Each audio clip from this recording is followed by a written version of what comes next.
Shalom friends, Rob Van Hoff here with Telas Torah. I just finished a video on the Rob on the Rock channel. If you want to check that out, I look at the first few verses of Leviticus chapter 1, which is our Torah portion this week, Vayyikra.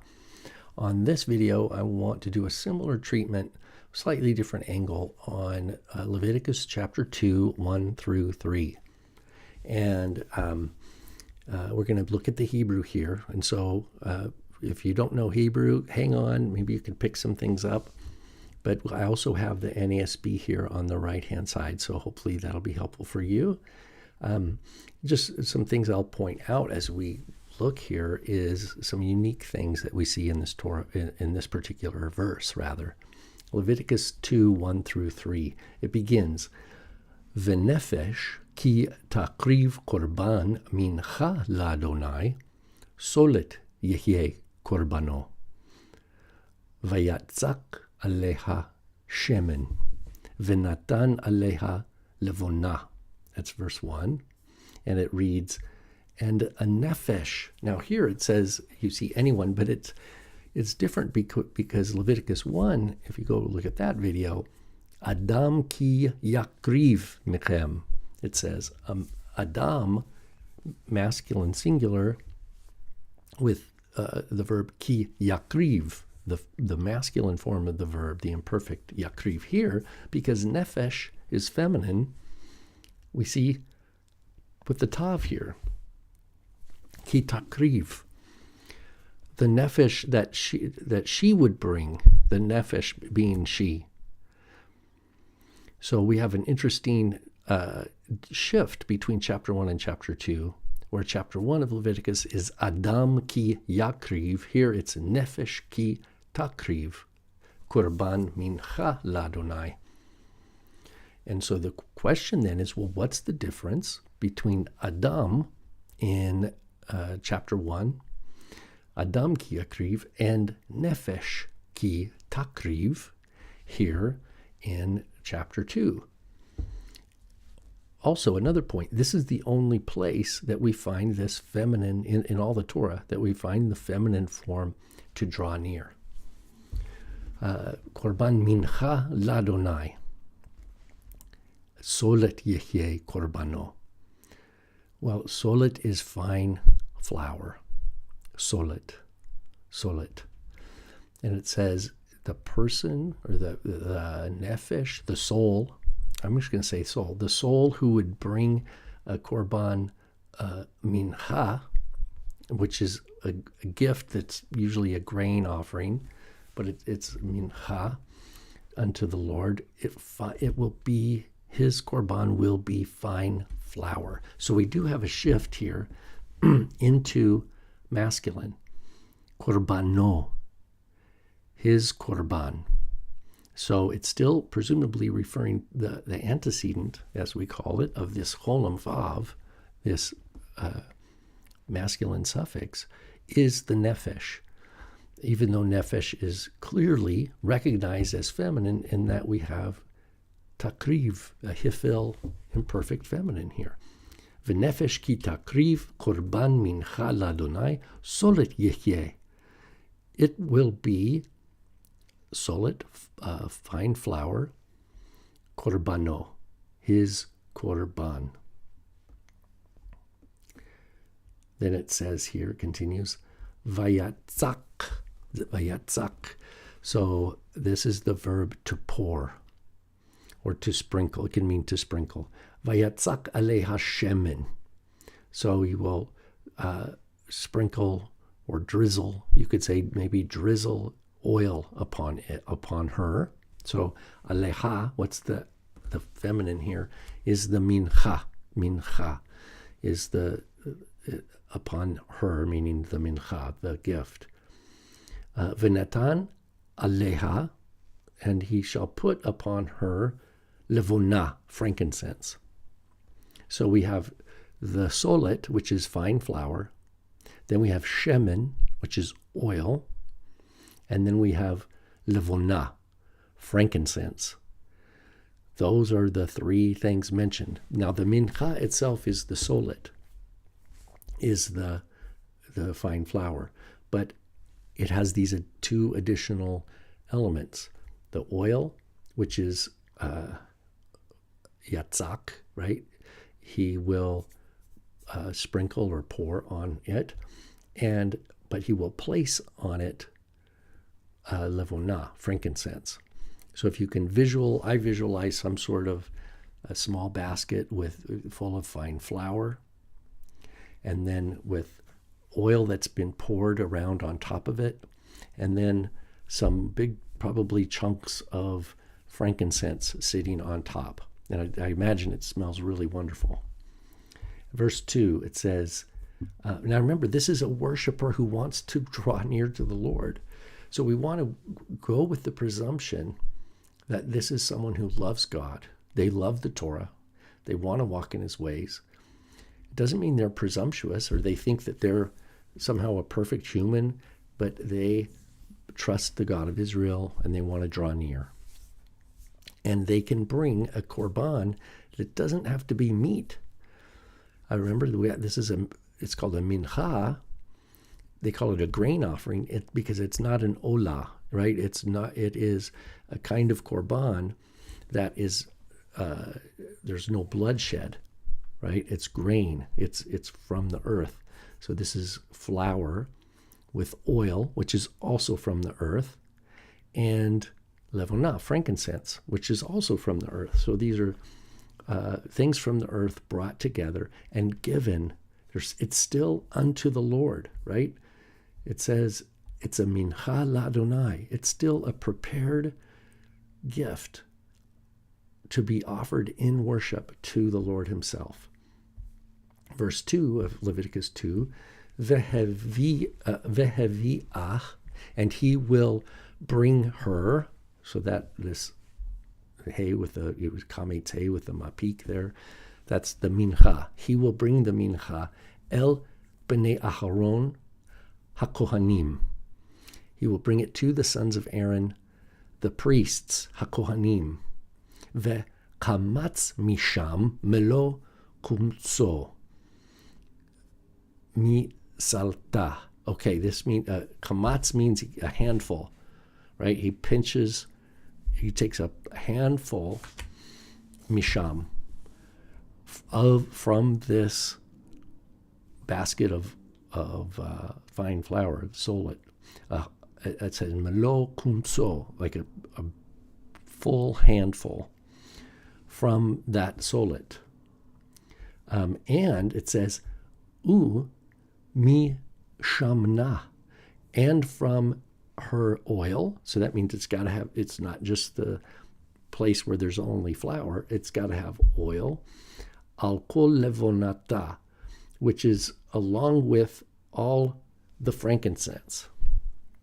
So it seems to me that back to what we were imagining. So a worshiper, individual worshiper, remember this is nefesh ki takriv, this is an individual, wants to draw near to worship.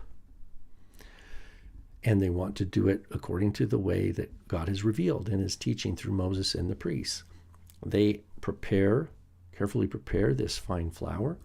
They have oil, they have frankincense, and they're bringing these things. And the oil is already poured or drizzled on this flour, and the frankincense is there, but it's not mixed in. They hand it over to it says Bnei Aharon, HaKohanim, the sons of Aaron, the priests, and he takes, a Kohen takes a big handful of the flour with the oil, along with all the frankincense. So now the priest is holding the fine flour with oil in a big handful, as well as all the frankincense that was placed on top.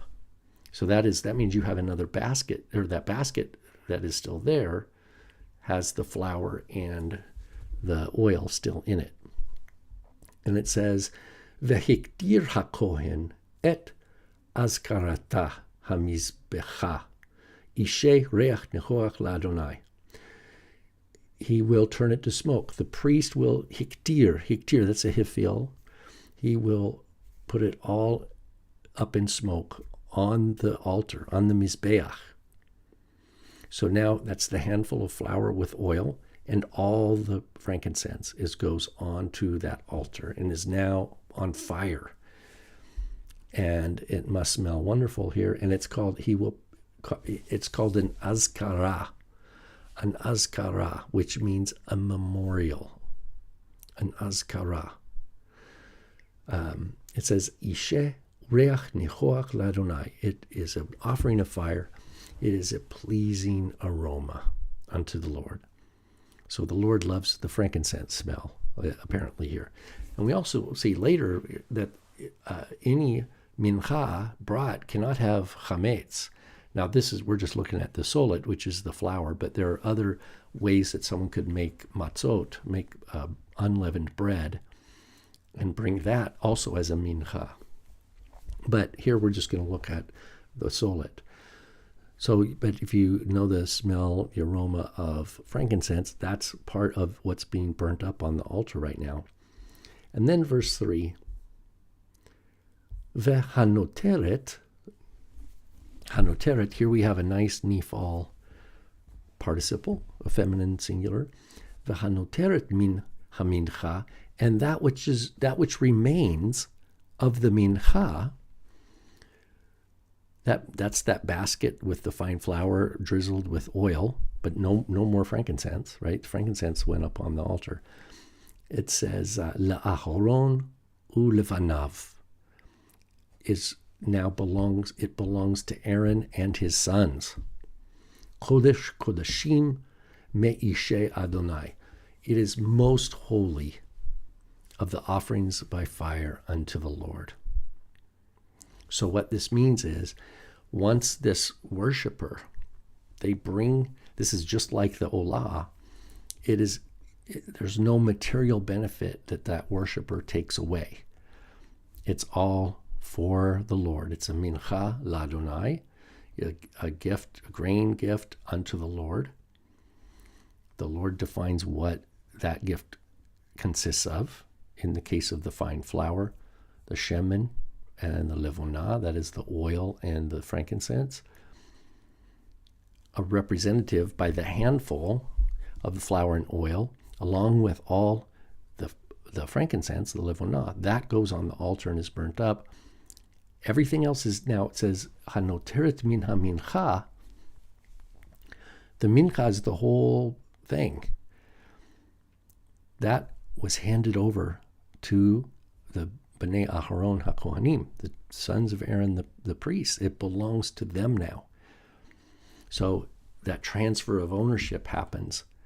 But that ownership is not complete until the azkara.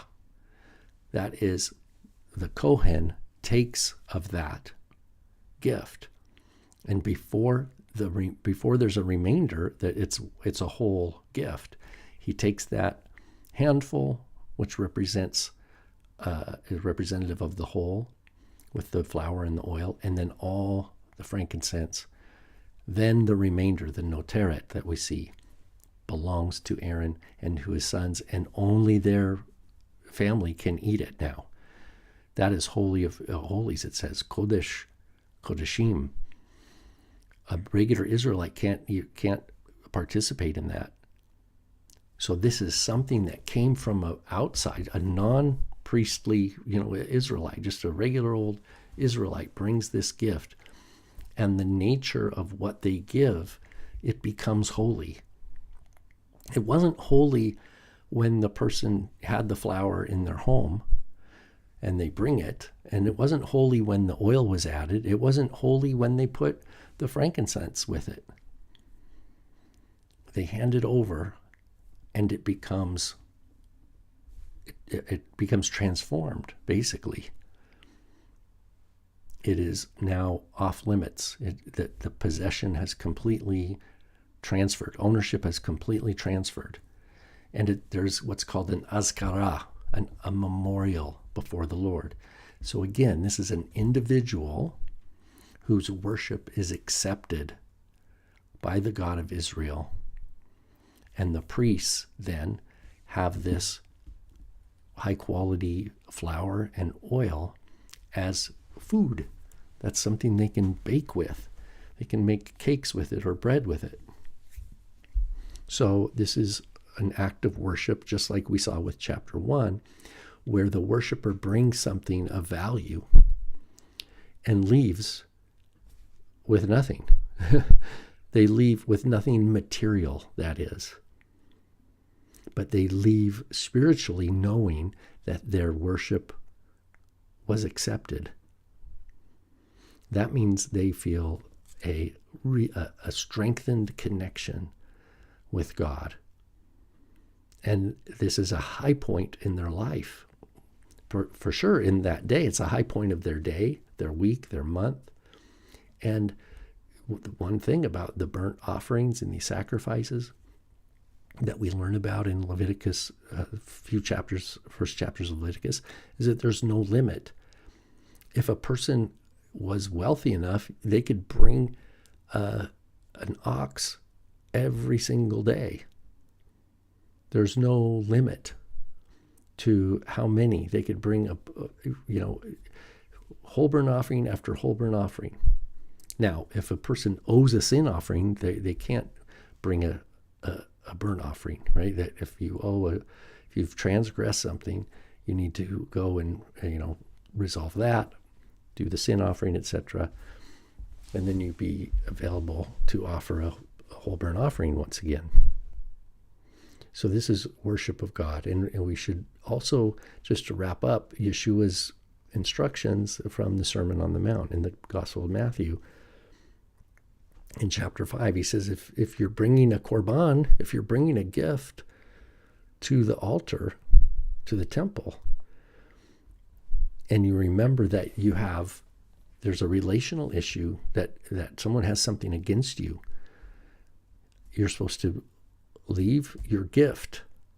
You don't finish offering the gift. You pause and you go seek to resolve that as best you can. First, seek to have shalom with all people. Then you come back and offer that offering. Because remember, Yeshua's Torah, the Torah of the King, is exactly perfectly clear. The greatest commandment is love God with all your heart, soul, strength, etc. Love your neighbors yourself. And these are greater. Even a scribe agrees with Yeshua and celebrates this very wonderful truth, greater than all whole burnt offerings and sacrifices. And so that means something. That means that what we learn about in the first chapters of Leviticus is wonderful. It's the holy creator of all things in some sort of miraculous proximity to his people, accepting worship on an individual basis. Certainly he accepts worship from Israel as a whole. That's what every day is with the Olah, the Tamid, and on the Sabbaths, new moon Sabbaths, and the feasts. There's obligatory commandments for offerings. But here, this is what they call voluntary.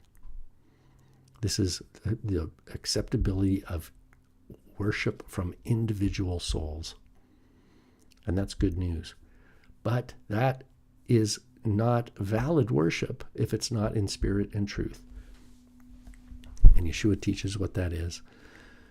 All the commandments have their place on the foundation of the greatest commandment and the second like it. Love God, love your neighbor. Or the Shema Yisrael and the Ahavta l'recha, and you will love your neighbor. All right, friends, just some more fun from our Torah portion, looking at some of the Hebrew things here and talking about the bigger picture. So I hope this, again, along with the video from the Rob on the Rock channel, will bring some enriching thought and spiritual joy for your Shabbat. All right, my friends, until next time.